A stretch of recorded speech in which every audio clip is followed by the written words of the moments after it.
जिला निजामाबाद के नंदीपेट मंडल के नोतपल्ली गांव में महात्मा ज्योतिबा फूले बॉयज स्कूल में 10वीं जमात के तालिब इल्म रशिंदर को असातिज़ा की जानिब से बेदर्दी के साथ पिटाई करने का वाक़या पेश आया। बताया जाता है कि नंदीपेट मंडल के नोतपल्ली गांव में वाक़े महात्मा ज्योतिबा फूले बॉयज स्कूल में 10वीं जमात में ज़ेर तालीम रशिंदर नामी तालिब इल्म को उसी गुरुकुल स्कूल के कमरे में बंद करके पीईटी श्रीकांत, समाजी टीचर नरेश, रियाजी के टीचर शंकर तीनों ने एक साथ मिलकर गुंडों की तरह लाठियों से अंधाधुंध पीटा, जिसके नतीजे में वो शदीद जख्मी हो गया, जिसको अस्पताल में दाखिल कराया गया। इस मामले का इल्म होते ही तालिब इल्म के वालिदैन ने गुरुकुल स्कूल पहुंचकर एहतजाज किया। वाज़ेह है कि गुरुकुल स्कूलों में मेयारी तालीम फराहम करने के लिए हुकूमत करोड़ों रुपए सर्फ कर रही है, जबकि गुरुकुल अमले की लापरवाही और जुल्म और बर्बरियत के नतीजे में हुकूमत की नेकनामी मुतासिर हो रही है। मुतासिरा तालिब इल्म के वालिदैन ने मुतालबा किया कि तीनों जिम्मेदार असातिज़ा और प्रिंसिपल को फौरी तौर पर मुअत्तल किया जाए।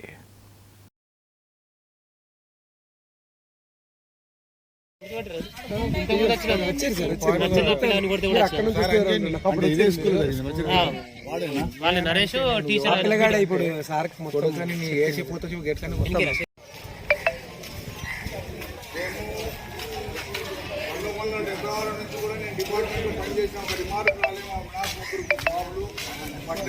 పడేసి వెళ్ళండి అని చెప్తారు వాళ్ళు.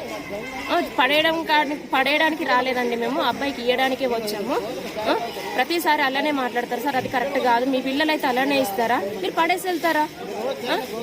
మా అబ్బాయిని కొట్టడం కూడా కరెక్ట్ కాదు సార్, రూమ్లో వేసి అది కొట్టడం కరెక్ట్ కాదు. కొట్టిన తర్వాత కూడా ఇన్ఫర్మేషన్ ఇవ్వాలా తల్లిదండ్రులకి, ఇన్ఫర్మేషన్ అసలు ఇవ్వలేదు.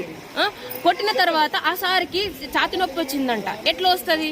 ఆయన ట్రీట్మెంట్ తీసుకోండి, మా అబ్బాయికి ఎందుకు ట్రీట్మెంట్ ఇవ్వలేదు? మాకు ఇవ్వాలి కదా పేరెంట్స్కి ఇన్ఫర్మేషన్. చెవికి కొట్టడం అది కరెక్ట్ కాదు, కట్టెతోని కొట్టగానే బ్లడ్ వెళ్ళింది చెవుల నుండి, అది వెళ్ళడం కరెక్టేనా? అబ్బాయికి ఏమన్నా అయితే చచ్చిపోయినా కానీ కూడా మీరు చెప్పారా? ఇక్కడి పక్కనే ఉన్నది నడు కూడా చెప్పాలి కదా, ఒక ఫోన్ చేసి. అంతమంది సార్లు ఉన్నారు, ఒక్కరు కూడా ఫోన్ చేయలేరు. మార్నింగ్ మళ్ళీ అబ్బాయి ఫోన్ తీసుకొని కాల్ చేశాడు.